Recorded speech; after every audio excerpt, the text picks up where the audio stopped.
आज हम electricity and magnetism जो सब्जेक्ट है, इस सब्जेक्ट में बेसिकली हम डिस्कस करेंगे एक नए टॉपिक के साथ, इलेक्ट्रोस्टैटिक्स। और जो इलेक्ट्रोस्टैटिक्स है ये बेसिकली दो वर्ड से मिलकर बना है। दैट इज इलेक्ट्रॉन को रिप्रेजेंट करता है और स्टैटिक्स दैट मीन्स रेस्ट। तो हम कह सकते हैं जब इलेक्ट्रॉन रेस्ट में है तो उससे रिलेटेड जो भी फिनोमिना होंगी या उस समय उसकी जो स्टडी होगी वो इलेक्ट्रोस्टैटिक्स में होगी। बट जो डेफिनेशन है बेसिकली इनिशियल स्टेज की थी, जब इलेक्ट्रोस्टैटिक्स जो ब्रांच थी वो अपनी इनिशियल स्टेज में थी, क्योंकि उस टाइम पर बेसिकली हम एक ही चार्ज पार्टिकल जो इलेक्ट्रॉन्स है उसकी हम स्टडी करते थे। लेकिन जैसे जैसे time discovery another charge particle की होती रही तो धीरे धीरे इलेक्ट्रोस्टैटिक्स में अनदर चार्ज पार्टिकल भी ऐड होते रहे और उनकी स्टडी भी हम इसी ब्रांच के अंदर करते हैं। बट इसका नाम सेम इलेक्ट्रोस्टैटिक्स ही रखा गया। तो अब हम कह सकते हैं कि इलेक्ट्रोस्टैटिक्स में बेसिकली हम कोई चार्ज पार्टिकल है जनरलाइज वर्ल्ड में, यदि वो रेस्ट में है तो उससे रिलेटेड जो भी इंफॉर्मेशन होगी उसकी स्टडी हम इलेक्ट्रोस्टैटिक्स में करेंगे। तो स्टार्ट करते हैं इलेक्ट्रोस्टैटिक्स को। सपोज आपके पास दो चार्ज पार्टिकल हैं, वो कैसे आपस में इंटरेक्ट करते हैं, the interaction between two charge particle, इसको हम कैसे डिफाइन करेंगे। जब दोनों चार्ज पार्टिकल आपके रेस्ट में है तो इसको डिफाइन किया गया इन सेंस ऑफ फोर्स के, और जिसको हम जनरली कूलाम्ब फोर्स से डिफाइन करते हैं। तो then Coulomb force between two charge particle when they are rest, suppose this is the q1 charge, and this is the q2 charge, और ये पर्टिकुलर डिस्टेंस r पर सेपरेट है और rest में है। दैट मीन्स इन दोनों के बीच कोई भी रिलेटिव, जो इन दोनों की जो रिलेटिव वेलोसिटी है या दिस इज इक्वल टू 0। तो इस केस में इन दोनों का जो इंटरेक्शन है इलेक्ट्रोस्टैटिक्स में उसको बेसिकली कूलाम्बिक फोर्स से डिफाइन किया है। This is F, and according to Coulomb law this F is proportional to the product of two charge, the value of two charges Q1 and Q2। This is also proportional to 1/r²। इनके बीच के separation के square के inversely proportional ये force आपका होगा। और यदि इस फोर्स की combined became then Q1 Q2 upon r².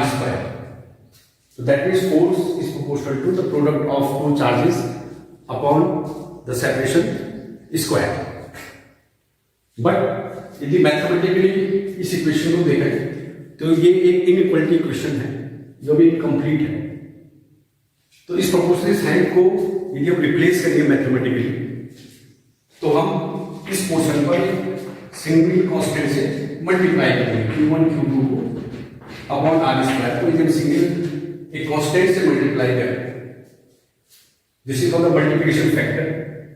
तो इस मल्टीप्लिकेशन फैक्टर के साथ हम कह सकते हैं कि F is equal to K into Q1 Q2 upon r²।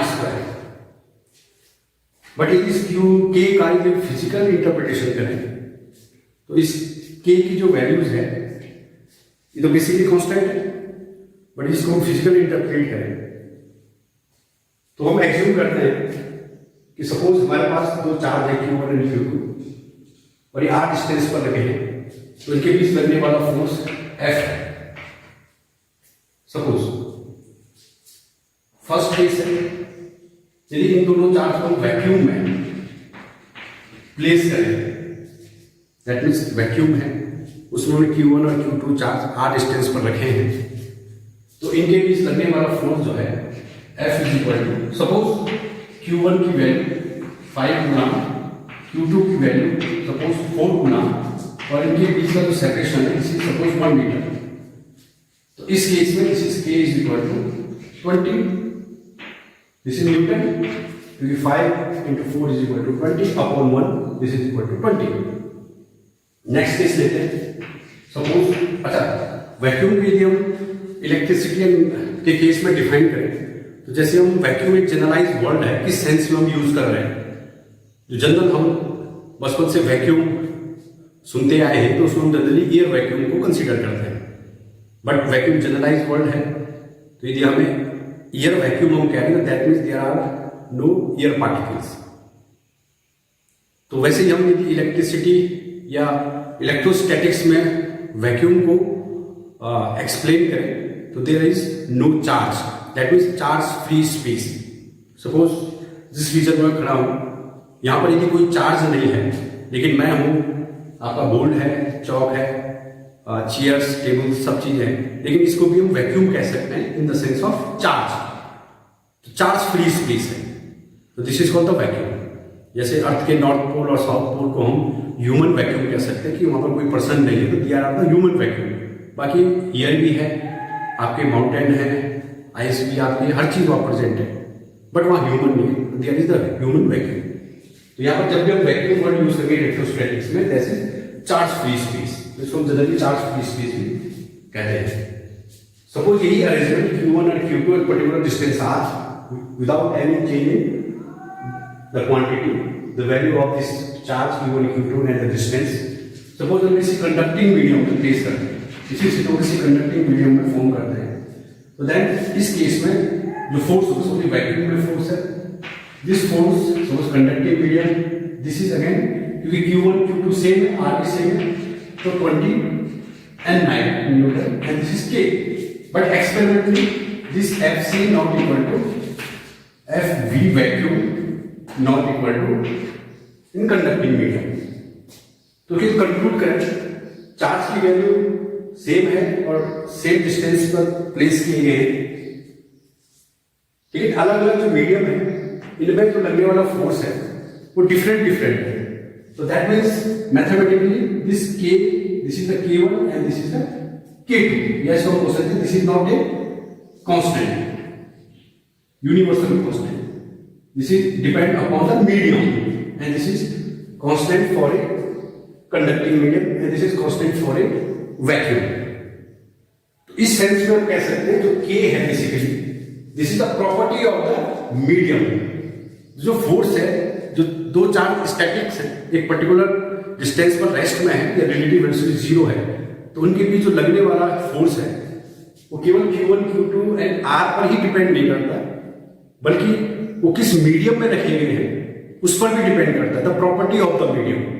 और यहां पर हम इलेक्ट्रोस्टैटिक्स पढ़ रहे थे, then the electric property of the medium. तो this is equal to and actually this is defined as 4 pi epsilon, and this epsilon is called the permittivity of the medium. This epsilon is called the permittivity of the medium and the unit of the Farad meter, charge storing capacity basically. And then is equal to Q1 Q2 upon R square, and this is the force, this is the Coulombic force. तो finally हम कह सकते हैं तो Coulombic force is equal to 1/4 pi epsilon Q1 Q2 upon R square for any medium when two charges are placed in any medium। ये system हम किसी particular medium के लिए फोर्स डिफाइन कर रहे हैं, तो दिस इज द वैल्यू। और यदि मीडियम हमारा वैक्यूम हो, फॉर ए वैक्यूम, तो जो फोर्स है तो वैक्यूम की जो परमिटिविटी होती है this is defined epsilon naught, and this is equal to 1/4 pi epsilon naught Q1 Q2 upon R square। तो जनरली हम कूलॉम्स लॉ में जब फोर्स हम पढ़ते हैं उसमें जनरली हमें epsilon naught दिख जाता है। तो यहाँ पर अब इस फॉर्मूले को देखकर हम डेफिनेशन इसकी कह सकते हैं कि यदि दो चार्ज पार्टिकल एक पर्टिकुलर डिस्टेंस पर वैक्यूम में रखे गए हैं तो उनमें लगने वाला जो इलेक्ट्रोस्टैटिक फोर्स होगा या कूलॉम्बिक फोर्स होगा this is 1/4 pi epsilon naught Q1 Q2 upon R square। ये चीज क्लियर होगी। And force is a vector quantity, so that means the direction of a force, this is the magnitude Q1 and Q2 upon R square, and this is the direction of a motion। the force apply होगा तो उसमें एक acceleration create होगा और एक particular direction में move करेगा। तो जिस डायरेक्शन में पार्टिकल मूव करता है, charge particle, electric charge particle, basically force उसी डायरेक्शन में लगता है। या हम कह सकते हैं जिस डायरेक्शन में फोर्स अप्लाई होगा तो डिस्प्लेसमेंट भी बेसिकली उसी डायरेक्शन में होगा कूलम्बिक फोर्स के केस में। दो चार्ज पार्टिकल के बीच जो लगने वाला फोर्स है ये बेसिकली F=1/4πε0 Q1 Q2/r², और ये बेसिकली इनवर्स स्क्वायर लॉ को फॉलो कर रहे हैं। हम कह सकते हैं F is proportional to r²। यदि Q1 Q2 आपके फिक्स है तो इस F is also inversely proportional to 1/r², that distance के inversely proportional है। तो ये इनवर्स स्क्वायर लॉ को फॉलो करता है, जैसे ग्रेविटेशनल फोर्स फॉलो करता है। तो that gravitational force is equal to Gm(m)/r²। But gravitational force का जो नेचर है बेसिकली अट्रैक्टिव नेचर है, लेकिन हम इलेक्ट्रोस्टैटिक्स फोर्स या कूलम्बिक फोर्स को डिफाइन करें तो this force is either attractive either repulsive nature. और ये अट्रैक्शन और जो रिपल्सन है ये बेसिकली दो चार्ज पार्टिकल की पोलैरिटी पर डिपेंड करते हैं। यदि दोनों चार्ज पार्टिकल सेम पोलैरिटी के, दैट मींस प्लस प्लस है, तो जो फोर्स है ये रिपल्सिव नेचर का होगा। और ये दोनों चार्ज पार्टिकल डिफरेंट पोलैरिटीज के हैं, जैसे एक प्लस है और एक माइनस है, तो ये फोर्स अट्रैक्टिव नेचर का होगा। तो this is the Coulombic force या electrostatics force.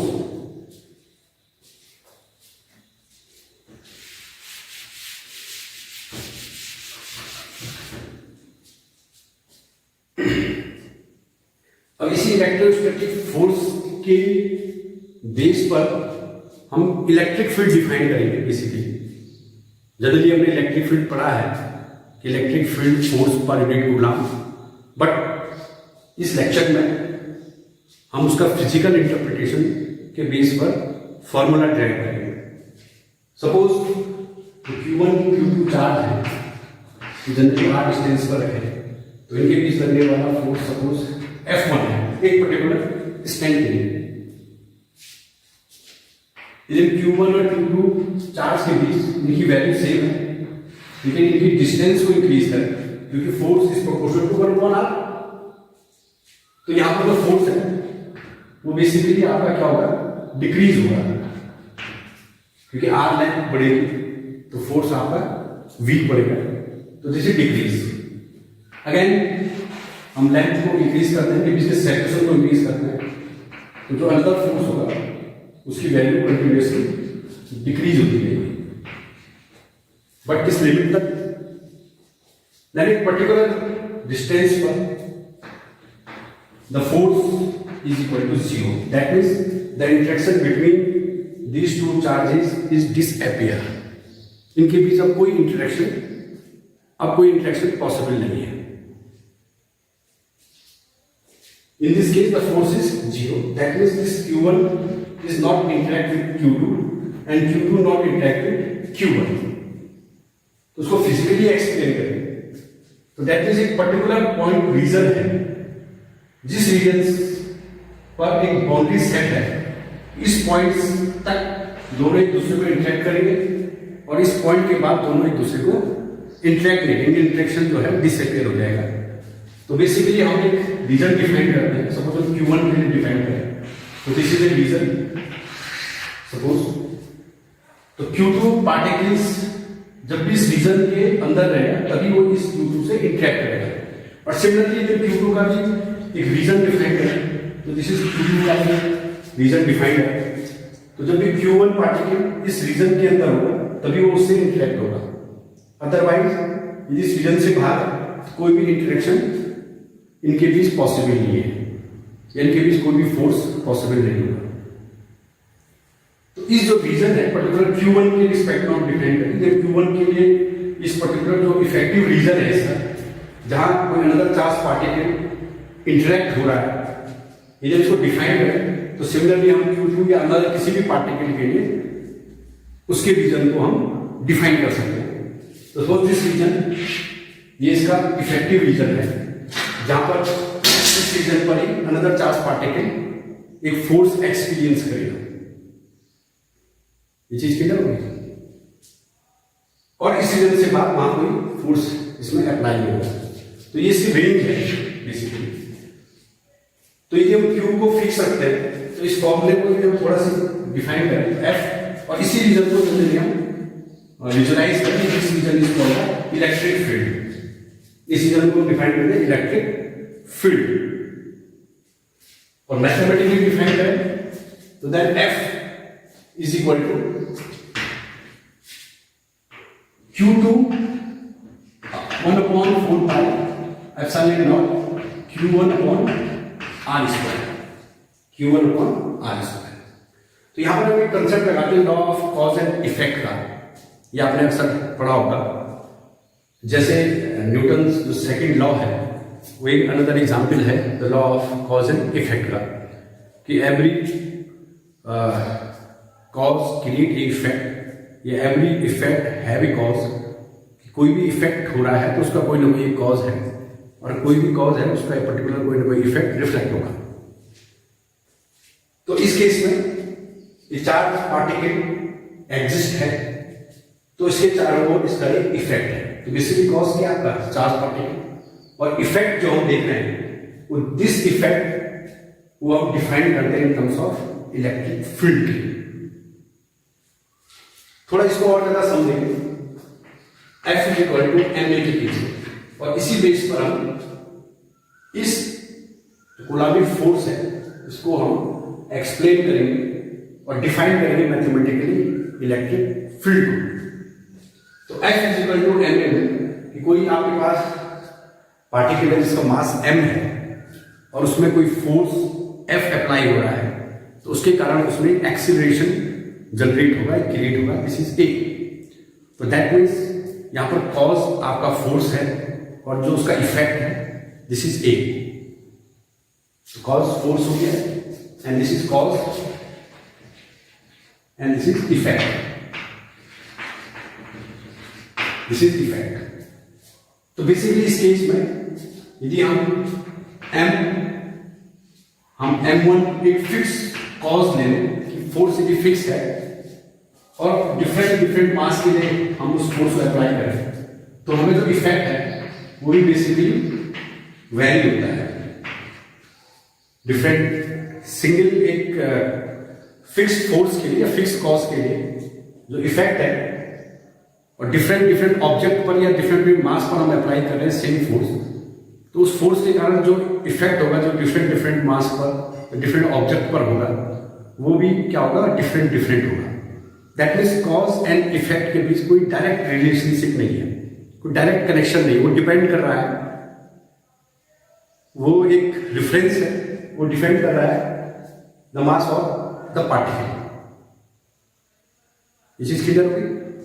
That means suppose हम कोई हमारे पास यदि हम मास को इनके बीच यदि इस कॉज एंड इफेक्ट को जनरलाइज वे में करें, ये बेसिकली स्पेसिफिक केस है कि m1 के एक स्पेसिफिक m1 के लिए एक फिक्स फोर्स के लिए a1 ही जनरेट होगा, और एक स्पेसिफिक m2 के लिए डिफरेंट m2 के लिए सेम फोर्स में एक डिफरेंट कॉज क्रिएट होगा।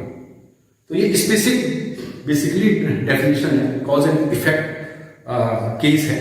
और ये कॉज एंड इफेक्ट को हम जनरलाइज वे में करें तो हमें बेसिकली एक रेफरेंस पॉइंट सेट करना पड़ता है, एक रेफरेंस के लिए हम डिफाइन करेंगे, और इस केस में रेफरेंस जो है बेसिकली ऑब्जेक्ट है मास। तो सपोज हम इस मास का 1 kg एज्यूम करते हैं, F अपॉन यदि हम m कर देते हैं this is equal to a, और this m is equal to 1 kg।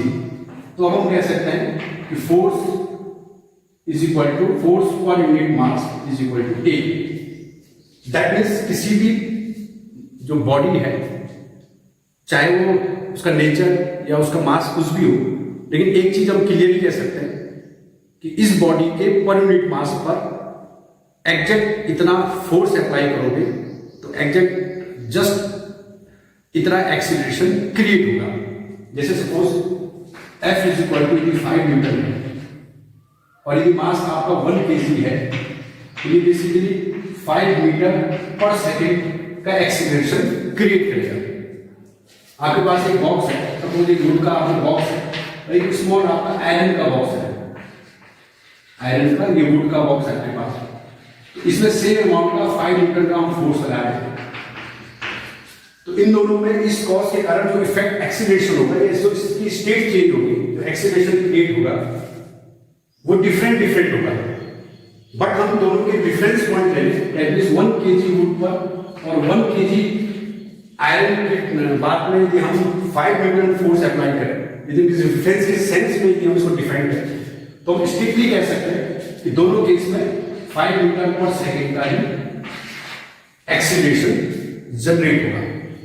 तो that means cause and effect को हमने जनरलाइज कर दिया फॉर ए रिफरेंस पॉइंट में, एक रिफरेंस सेंस में हमने उसको जनरलाइज कर दिया। तो सेम कंसेप्ट यदि हम इस फॉर्मूले में लगाएं तो यहां पर सबसे पहले जो कॉज है, बेसिकली इस फोर्स का जो F2 पर जो फोर्स अप्लाई हो रहा है वो कॉज है Q1 के कारण और R डिस्टेंस पर। तो हम कह सकते हैं 4 पाई एप्सिलॉन नॉट जो भी तो कांस्टेंट है, तो हम कहते हैं 4 pi epsilon naught Q1 upon R square is equal to 1 by Q2 into F, this is into F। इस केस में हम कह सकते हैं this is cause and this is effect and this is object। ये इस ऑब्जेक्ट पर यदि इस कॉज अप्लाई करें तो उसमें F इफेक्ट क्रिएट होगा, और यदि हमारा ऑब्जेक्ट वैरी हो जाएगा, यदि हम एक ऑब्जेक्ट यदि हम चेंज करते हैं तो इस कॉज फिक्स कॉज के लिए इफेक्ट भी आपका चेंज हो जाएगा। दैट मींस जो कॉज एंड इफेक्ट है वो क्या है, रिलेटिव है विद रिस्पेक्ट टू ऑब्जेक्ट के।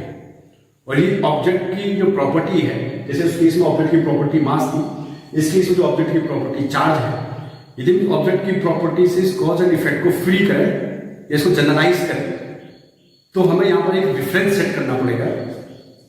इस केस में रिफरेंस है क्योंकि मास आपका ऑब्जेक्ट है, उस ऑब्जेक्ट की जो प्रॉपर्टी हम ले रहे हैं वो मास ले रहे हैं, तो उस केस में उस प्रॉपर्टी का रिफरेंस 1 यूनिट होगा, दैट मीन्स 1 kg। तो सेम केस में इसमें ऑब्जेक्ट हमारा चार्ज फॉर्म में है तो इसकी जो यूनिट होगी दिस इज 1 कूलम। तो सपोज हम डिफाइन कर सकते हैं कि F इस केस में this is 1 by 4 pi epsilon naught Q1 upon R square is equal to F Q2 is equal to 1 coulomb. Then in this case this quantity is called force per unit charge, force per unit charge. तो इस फॉर्मूले को हम conclude कर सकते हैं कि Q1 कोई सोर्स है, चार्ज है, वो R डिस्टेंस पर, Q1 जो है वो R डिस्टेंस पर यूनिट चार्ज 1 कूलम पर F फोर्स अप्लाई करेगा। This is the F force apply करेगा। तो इस क्वांटिटी को अब हम एक अनदर क्वांटिटी से डिफाइन करते हैं force per unit charge. This is called the electric field, this is called the electric field. Then the electric field is equal to 1 upon 4 pi epsilon naught Q upon R square. Suppose आप Q1 को generalise कर रहे हो, this is Q upon R square, and this is the characteristics, this electric field is the characteristic property of a single charge, but the force, जो Coulombic force है वो relative property है किसी charge की with respect to other charge. जैसे जैसे यदि इस चार्ज की वैल्यूज फिक्स है, डिस्टेंस फिक्स है, लेकिन जो कूलम्बिक फोर्स है वो अदर चार्ज की वैल्यू पर भी डिपेंड करता है। यदि हमारे लिए अदर चार्ज अननोन है तो फिर हम कूलम्बिक फोर्स की कैलकुलेशन नहीं कर सकते। दैट मींस कूलम्बिक फोर्स एक रिलेटिव प्रॉपर्टी है किसी भी चार्ज की। बट इलेक्ट्रिक फील्ड जो है उसकी अपनी ओन कैरेक्टरिस्टिक्स है कि एक फिक्स डिस्टेंस पर एक पर्टिकुलर रेफरेंस के लिए जो इलेक्ट्रिक फोर्स लगेगा, कूलम्बिक फोर्स लगेगा पर यूनिट चार्ज पर एक पर्टिकुलर डिफरेंस के लिए, तो this is called the electric field. तो हम इसमें इस सेंस में कह सकते हैं, ग्राफिकली मैं एक्सप्लेन करूं, this is charge Q। Suppose दो चार्ज सेम डिस्टेंस पर रखे R Q1 एंड Q2, तो जब कूलम्बिक फोर्स की बात करें तो सेम चार्ज Q के लिए R डिस्टेंस पर जो Q1 चार्ज है इस पर जो फोर्स अप्लाई होगा और जो Q2 चार्ज पर सेम डिस्टेंस पर फोर्स अप्लाई होगा, ये दोनों डिफरेंट होंगे। और यदि मैं डिफाइन करूं पर यूनिट चार्ज, सपोज Q1 का यदि मैं पर यूनिट चार्ज कंसीडर करूं और इस Q2 का भी पर यूनिट चार्ज कंसीडर करूं, तो मैं स्ट्रिक्टली कह सकता हूं कि इस पॉइंट पर जो फोर्स है वो this is called the electric field. Force per unit charge is called the electric field. या हम डायरेक्टली फोर्स को डिफाइन कर सकते हैं पर यूनिट चार्ज के। तो इस केस में force per unit charge defined is the characteristic property of a single charge of any charge, but force is the relative property. So this is the electric field, and the direction of the electric field is also the force per unit charge. तो जो force की ये vector है, ये scalar है, तो that means जो इस वेक्टर की डायरेक्शन होगी वही आपकी इलेक्ट्रिक फील्ड की डायरेक्शन होगी, and this is called the force की डायरेक्शन। तो इस केस में 1/4 पाई epsilon naught Q upon R square, and जो फोर्स की डायरेक्शन है वो बेसिकली डिस्प्लेसमेंट की डायरेक्शन है। जिस डायरेक्शन में डिस्प्लेसमेंट है उसी डायरेक्शन में फोर्स अप्लाई हो रहा है, या जिस डायरेक्शन में डिस्प्लेसमेंट हो रहा है या जिस डायरेक्शन में फोर्स अप्लाई हो रहा है डिस्प्लेसमेंट भी उसी डायरेक्शन में हो रहा है। तो दैट मींस R और डिस्प्लेसमेंट जो हम यदि R से डिनोट कर रहे हैं, तो this is the unit vector of R, this is called electric field. और यदि हम इसको अनदर फॉर्म में डिफरेंट रूप में E is equal to 1/4 pi epsilon naught Q upon R cube into R vector. Within R vector के terms में the position vector या displacement vector of that point, जो टेस्ट पॉइंट है हमारा, इस टेस्ट पॉइंट का displacement vector यदि R defined है with respect to source या Q1 के या Q के, तो दिस R vector। तो बेसिकली R कैप आप जानते हैं, तो ये R vector है एम्पलीट्यूड इनटू डायरेक्शन। तो इस केस में unit vector is equal to R vector upon R। तो बेसिकली इस यूनिट वेक्टर के ऊपर R वेक्टर अपॉन R का, और ऑलरेडी R स्क्वायर है तो this is the R cube, but still E is proportional to 1/R square. जो basic magnitude है उसका, उसी के रेफरेंस में हम डिफाइन कर सकते हैं कि E का जो वैल्यूएशन है वो R के रिस्पेक्ट में कैसा है। यहाँ पर ये मैग्नीट्यूड नहीं है बेसिकली, क्योंकि अनदर वेक्टर है। यहाँ पर ये मैग्नीट्यूड इनटू डायरेक्शन है, यहाँ पर मैं सम क्वांटिटी इनटू एक अनदर वेक्टर है, एंड अनदर वेक्टर इनटू एक scalar quantity. This is not a magnitude of E, but this is a magnitude of E, because any vector has a magnitude plus a direction. तो still E is proportional to 1/R square. That means distance के साथ साथ electric field, जैसे हम इस charge से दूर जाते रहेंगे तो इस चार्ज की जो इलेक्ट्रिक फील्ड है, जो वेक्टर क्वांटिटी है, उसका जो मैग्नीट्यूड है वो बेसिकली डिक्रीज होता रहेगा, वो R पर डिपेंड है। तो ये था आज का topic, Coulomb's law and electric field, जिसमें हमने interaction between two charges in the sense of Coulombic force, और उसी कूलॉम्बिक फोर्स को एनालिसिस करके हमने एक अनदर कैरेक्टरिस्टिक्स प्रॉपर्टी डिफाइन की किसी भी यूनिट चार्ज की own characteristic, this is the electric field. तो आप इसको एक छोटा सा एग्जांपल मैं लास्ट में देना चाहूँगा। जैसे कोई फ्लावर है तो उसके चारों उसकी कुछ प्रॉपर्टी होती है, तो इन टर्म्स ऑफ स्मेल या खुशबू की। तो जब भी हम उसके रीजन में इंटर करते हैं तो हम उसकी स्मेल से या उसकी खुशबू से हम इन्फ्लुएंस होते हैं, या उस खुशबू को हम एक्सपीरियंस कर सकते हैं। लेकिन पर्टिकुलर एक रेंज के बाद हम उस खुशबू को एक्सपीरियंस नहीं कर पाएंगे, या वो खुशबू हमें इन्फ्लुएंस नहीं कर पाएंगे। तो बेसिकली जिस रीजन तक हम उसमें इफेक्ट हो रहे हैं, उसके चारों ओर एक पर्टिकुलर रीजन है जिसमें जो नेक्स्ट ऑब्जेक्ट है वो इन्फ्लुएंस हो रहा है, तो this is called the field. वो बेसिकली उसका फील्ड कहलाएगा। उसी सेंस में, और उसके पर्टिकुलर रीजन है, जैसे उस रीजन से बाहर तो हम इफेक्ट, जो हमारे पास इफेक्ट है वो जीरो हो जाएगा। तो उसी सेंस में कोई चार्ज पार्टिकल है तो उसके चारों ओर उसका हमेशा इन्फ्लुएंस रहता है, वो एक इफेक्ट रहता है, और वो बेसिकली जो इफेक्ट को है वो basically in terms of force